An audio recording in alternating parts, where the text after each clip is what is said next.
Welcome and thank you to Suzanne for joining the MDs in Manufacturing podcast, a podcast that allows Yorkshire business leaders to share useful insights on their role and business.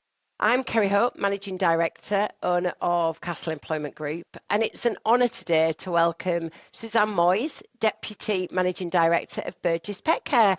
Hi Suzanne, how are you today? Yes, very well. Thank you so much for asking me to be on this. You are welcome. Thanks for agreeing to join me. I know that it's been one of those weeks, and it's always the case when you offer to do something that sounds exciting and then your diary looks clear, and then before you know it, things are changing. So I'm really grateful. But before we do get going, I'd really like to give the listeners an opportunity to hear more about Burgess Petcare and for them to understand what you are famous for. And so we are a very proud Yorkshire business. It's a family-owned business based here in Pollington. And then we have our head office up in North Yorkshire. We make pet foods very proudly for dogs, cats and small animals. And our small animal brand, XL, is probably what we are best known for.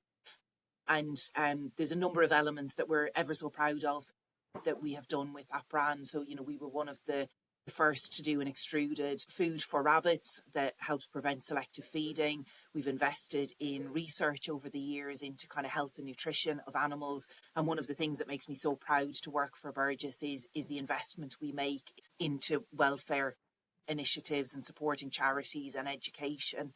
And I think that makes us a really rounded business. That yes, we are a manufacturer, seller of product, but also that we do this wider piece around it all. And I think that is one of the things that makes us special and unique. Stand out, absolutely. And you hear that and read that wherever you see your branding and your, the company name is everything about not just pet care. It's everything that goes into it. So, okay, well, let's start with your journey into Burgess Petcare then. And asking possibly, was there a moment maybe early on that sparked this passion for pet nutrition and led you into the manufacturing side of the business? What led you into the role that you're in as Deputy MD today? Well, it's I suppose it's a long and winding road is my career path. So I am a vet by profession. So I graduated as a vet in 2005 from Dublin.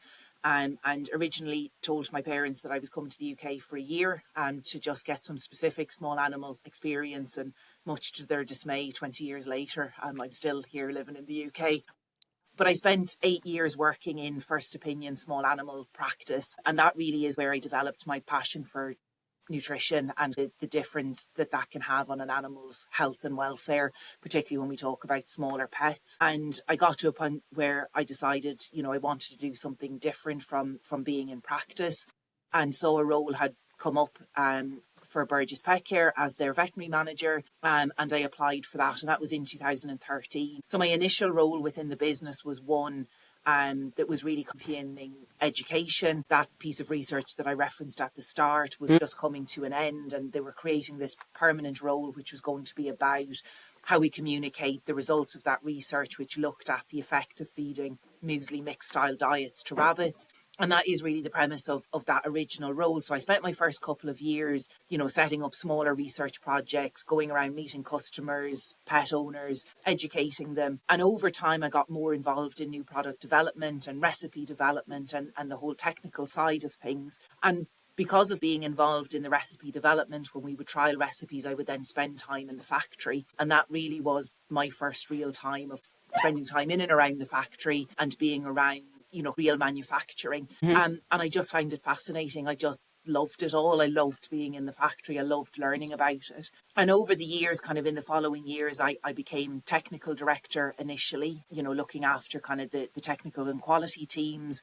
And that was real synergies with my background. It provided me a learning curve because developing and continuously learning is really important to me. That's one of the things that really drives me and drives my passion. So it was fantastic to have the opportunity to use the skills that I had, but also learn around that. And then over time, through different changes in the business, the opportunity arose for me to take on looking after the factory. And at that point, I became ops and technical director, and that was most definitely the steepest learning curve of my life. Not necessarily days I'd want to relive.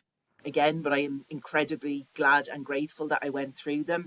And so at that point, I was taking on health and safety, engineering, production, as well as technical that was under my wing already. And there was lots of things that we wanted to kind of slightly change direction of within the factory. So there were challenging times, but really rewarding times, particularly with where we then got to. And then a couple of years ago, about our MD that was here at the time decided it was time to retire and head off and enjoy some well-earned time after a very long and very successful career. And so at that point, kind of, prior to Steve retiring, there had been Steve, Mark and myself really kind of as the directors that ran the business, and upon deciding to retire, Mark was appointed MD and I was appointed deputy MD, and between us then looking after this business that Mark has been in the business a long time as well, that between us we look after it. So it has been a long and winding road, and I'm not sure if all those years ago when I set off to go to vet school, if you told me this is where I would be, I would necessarily have believed you, but it's been a career that I have loved so far, and I hope there's still many years in it. And I've had the opportunity to learn and to challenge myself. And for me, that's what life's all about.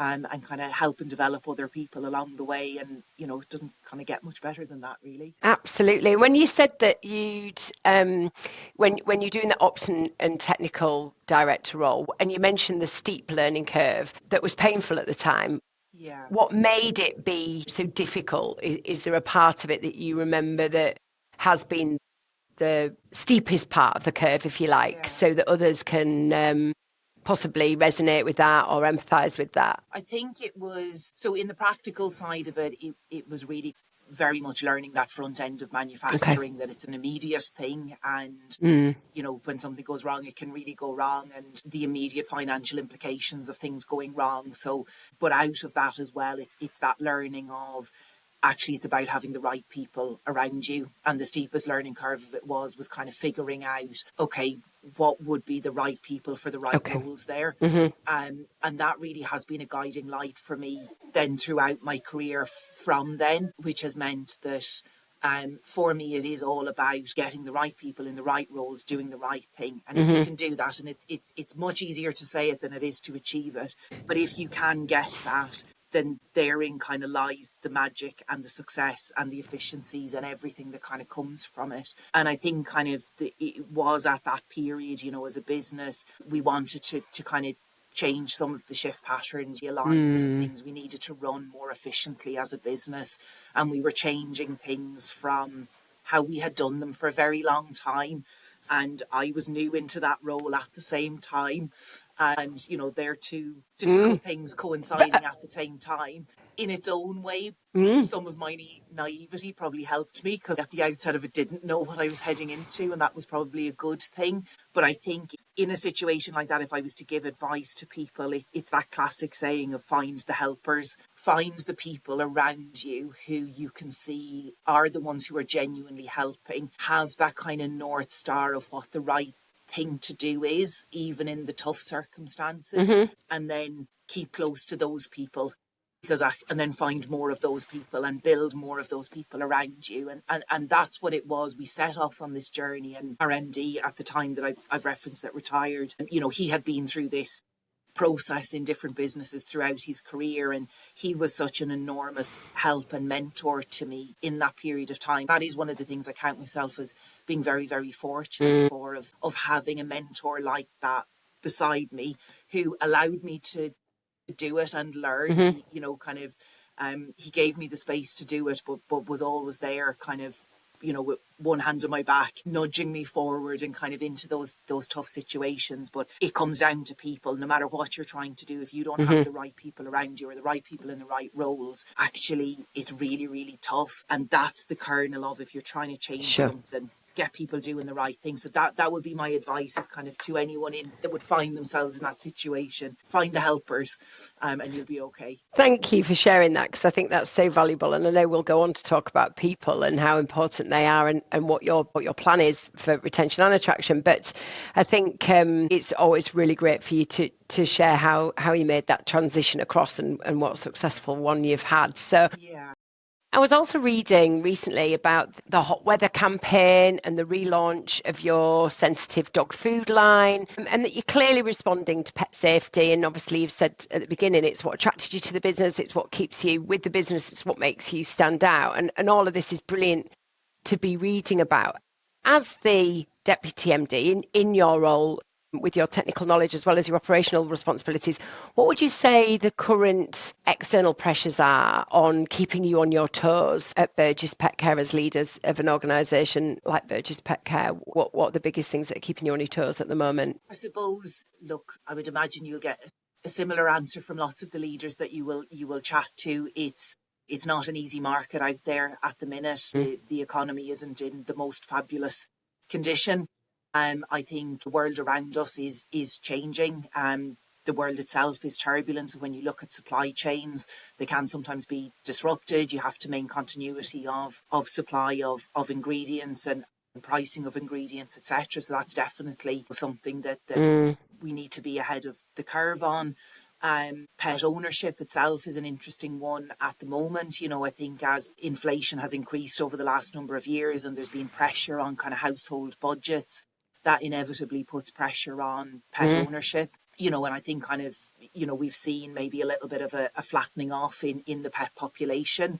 You know, throughout COVID, when many people were working from home or were furloughed, I think lots of people went out and got pets that maybe previously weren't able to because they were out working all day. And then kind of as the world has gradually gone back to normal after COVID and maybe cost of living has kind of hit a little bit, you know, we know from talking to charity partners that numbers of relinquishments are up. So that fundamentally is our core market.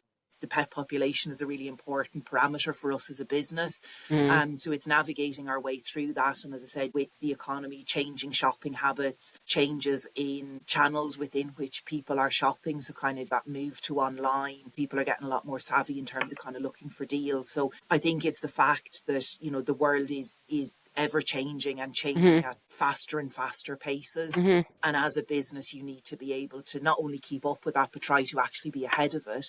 And I think where as a business like ourselves can navigate that is, you know, we are of a size where we can make decisions quickly. You know, there's you know, there's kind of 5 of us as directors within the business. If something has come up, we need to make a decision about it. We can organise a meeting within an hour. We can make a decision and then we can action that. We don't have to go through layers and layers. Of course, bigger decisions need to go to the wider directorship of the business. But on a day-to-day basis, we can make changes if we need to and react to things. And I think that's a big advantage in the world of today, because Absolutely. there's a lot being thrown at businesses quite quickly, and from recent, to get political, but recent budgets and pressures that additionally puts on businesses, additional costs that we weren't necessarily expecting. And you have to figure out how you're going to cover those costs and manage the business effectively moving forward. Yeah, absolutely. It sounds like you've got the right dynamic at that senior team to allow for those quick decisions to be made, and that you can be flexible and fluid and respond, because, you know, lots of other places aren't and can't. So Yeah. what I'm finding with the other leaders that I'm speaking to in the manufacturing sector, that they're investing in new tech, and AI is appearing as something that these leaders are considering. Where are you at on the AI journey? Have you introduced any new processes that have moved the dial on efficiency around AI or new tech? So I guess in part, yes. So kind of nothing whole scale. And I think kind of as a manufacturing business, and there's a whole part of what we do which we need people for, and good people. And you know, kind of on a site and in a business like this, AI is never going to replace all of our people, and nor would we ever want it to. I think kind of where it can bring efficiencies to a business is particularly in pure data processing. So kind of in analysing data, and AI doing the long hard work on that type of work, allowing then the talented people we have to then look at the so what of that data, instead of having spent all their working day just processing the data in the first place. So I think that definitely affords us opportunity moving forward. For me, the use of AI is how can we look after more of the mundane things with it, the real routine number crunching stuff, so that actually we can make best use of the talent that we have within the business, and allow them to spend more time doing the so what. It should be a tool that we use that complements what we do within the business and gives us greater capacity within teams. For me, it's not about, well, do this with AI and that replaces a person. For me, it's about how it enhances what we do. Yeah. So I would say in different teams across the business, we're probably at different stages of that journey. I think it's fascinating, and I think there's lots to be discussed about AI and the pros and cons to it and what the world ahead will mean in relation to it. But I think that is what it, in my opinion, what it should be used for, is that stuff that actually, yes, a human can spend hours and hours just crunching through that stuff. AI can do it really quickly and use that talent to add value to your business. Because as leaders, isn't that what we all want? Is that we have great people and we're getting them to do really meaningful work that gives them a sense of reward as they drive home that evening. And it's interesting as you're talking about how you value those people in the right jobs, in their flow, doing the right things. Because I know that culture's a cornerstone for Burgess, and so it probably leads us on to our next conversation about how do you and the leadership team and Burgess as a business attract and retain and lead your team in these what have been really, like you mentioned, really challenging climates.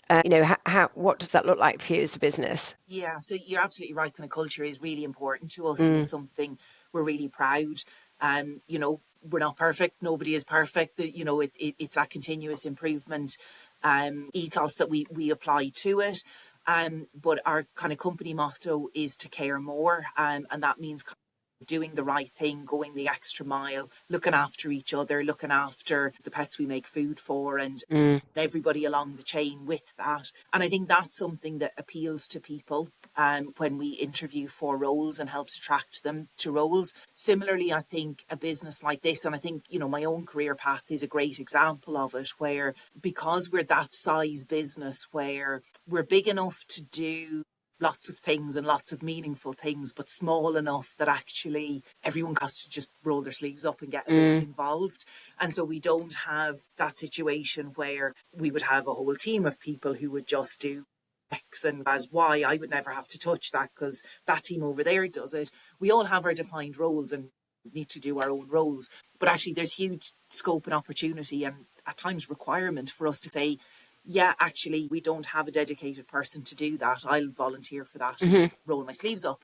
That gives people opportunity to learn. It gives them opportunity to develop. I firmly believe if, all those years ago, I had taken a role as I'd left practice in a much larger organisation, I don't necessarily think I would have had the career path that I've been lucky enough to have. In a business like this, I got the opportunity to move from one to the other as I got to learn. And I think that's a very attractive thing for a candidate, for the right candidate. It's not every person is right for every role. And I think some people are much more suited to maybe those larger organisations where everything is much more defined and in its own kind of roles and categories. But for people where this type of working really appeals to them, they can absolutely flourish in a business like this. And we have seen that. We have seen some real talent come through this business and develop, and then over time leave us to go on to even greater things and develop. That's something we take huge pleasure in as a business as well, is actually see the role that we potentially play in careers. Actually, we can be that portion of a person's career where they really kind of supercharge their development and then kick on kind of further on down the road. And you accept that you won't keep everybody forever. That's not real life, particularly not these days. But if you can kind of recognise as a business the role you can play in someone's career, I think you find your niche of actually then the type of candidates we would recruit in. They're then the right fit for us.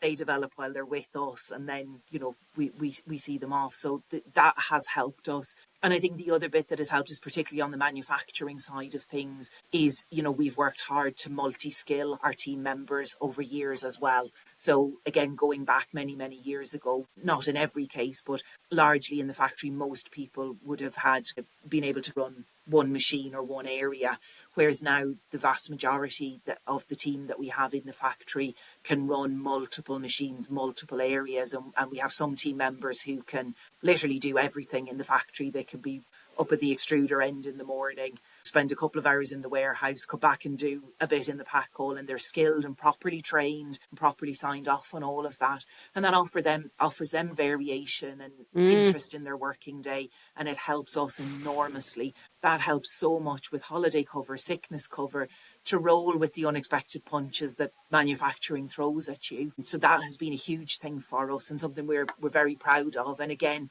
if you've got the right people, they embrace that, they want to do that, they want to know what the next skill they're going to learn is. And we have just the most wonderful group of people who work as part of our team in the factory, which makes my life incredibly easy.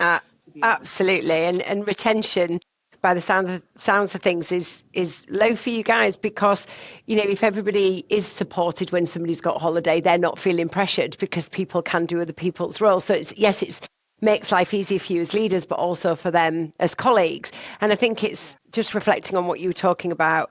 Clearly, for people to be able to move roles sideways, upways, whichever way you're talking about, you're obviously sharing an element of psychological safety at Burgess, because you're allowing people to make mistakes and it be all right. And it sounds like you're probably leading with that subconsciously because of the support you had when you were mentored, because you were allowed to, you had that person there to hold you up and to show you the way. And it sounds like you've pushed that right throughout the culture with everybody, so that they can try new things. And I think that it's that culture that's a rare thing, a really rare thing, and one that's obviously leading the way for you guys. It's so important in the current climate, even if things are hard, because you want to keep your good people, you want them to stay engaged, not be worrying, and know what the purpose is. And it sounds like that's super clear. So well done on that, and thanks for sharing that with me. And reflecting now on big decisions, has there been, or what one bold move or tough call have you made in your role, and is there anything specific that you learned from it? I suppose kind of touched on it already, but the couple of things for me would be, from a personal point of view, that point in my career where I made the decision to leave practice and come into industry. And I suppose what I learned from that was do your research and try to make the best decision that you possibly can, with the best information that you possibly can. Be brave. So it's not just sticking to a decision relentlessly, even if it starts to demonstrate that it's the wrong decision, but be brave and take a big deep breath. And if you think that's the right jump to make that jump and be brave and bold. And I suppose that has stuck with me then through my career as I've moved forward. What has then come from that is, you know, again, if I think of periods like when the opportunity was offered to me to look after operations and take that on, that was another take a big deep breath and hold everyone's hand and just jump and go into it and take the opportunity, and not recklessly, but life is about moving forward. And I never wanted to regret decisions I didn't take. Not recklessly, do your research, don't just say yes to everything. But if you think something's the right thing, don't end up regretting not giving that a chance. Back yourself, put the right people around you, and be brave. And I think that's, you know, look, being in leadership, it can be a lonely old spot at times as well. The higher up you go, the less at times you can share of your woes with those around you. And at points you have to have the courage of your convictions and believe in yourself. A healthy dose of self-questioning included in it, I think, is important. But have confidence. I think the other bit, which is maybe the throwback to my grounding as a vet, is it's okay to say I don't know the answer to that either.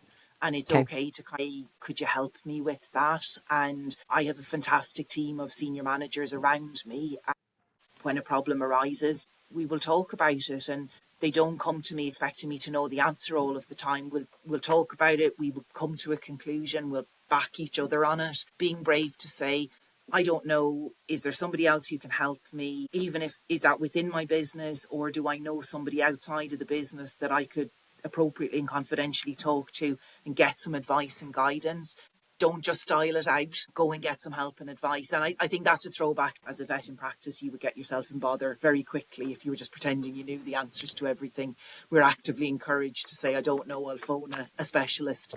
And that's something thread I have carried forward. So when it has come to those big decisions, it's look at the information, make the best decision. And that period of time where I spoke about, where we made the decision that it was time to change those shift patterns, we were moving from continentals to a 5-day working pattern. That was a big change for the business. And it was a really difficult time for everybody involved. It wasn't easy. It went on for a long time. There was some effects from that. And as you're going through it, you're kind of thinking, are we doing the right thing? This is really tough, but it's going back to, no, the destination where we want to get to, we know is the right destination.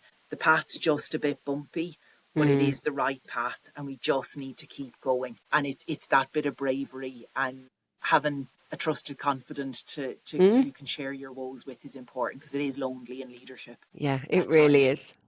And you can just see that this oozes out of you at every opportunity. So it's followed you through your career, and obviously that's how you're leading the business as well. So, I could absolutely sit here and talk to you all day, but that takes us up to about time. So I do really want to thank you for joining me today. It's been really brilliant to hear not just about the strategic side of running a manufacturing business, but hearing your story and the human element behind your decision making, and what got you to where you are, and the decisions that you had to make to get there, and then how you've then embedded all of that throughout the culture. And for those who are listening, I really hope that they've had a takeaway where you can sense that there is something real and relevant, and whether that's about leading through the pressure that is the tough economy that we're faced with at the moment, or making, the innovation practical on the new products, as well as making brave choices like changing shift patterns to make the business work for the future. So, I think staying connected with all of your people and being open and transparent, allowing that safety for people to be learning all the time is really clear in your culture at Burgess. I'm just really grateful that people have had an opportunity today to hear that from you. I hope you've enjoyed the opportunity to do it. Yes, definitely. Thank you so much for giving me the opportunity. As I said, we're so incredibly proud of all of our team here and what we do, and it's always really lovely to have a chance to share that. As I said, hopefully people can take some help from some of what we've spoken about today. But yeah, it's always lovely to get to talk about it. They will do. So thank you to the listeners. Please don't forget to subscribe to the MDs in Manufacturing podcast for more straight talking conversations like this. And if you've enjoyed today's episode, feel free to share it on your socials or tag someone who'd benefit from listening from Susie's insight. So thanks again. Really enjoyed the time. And that's all from us today. Thank you.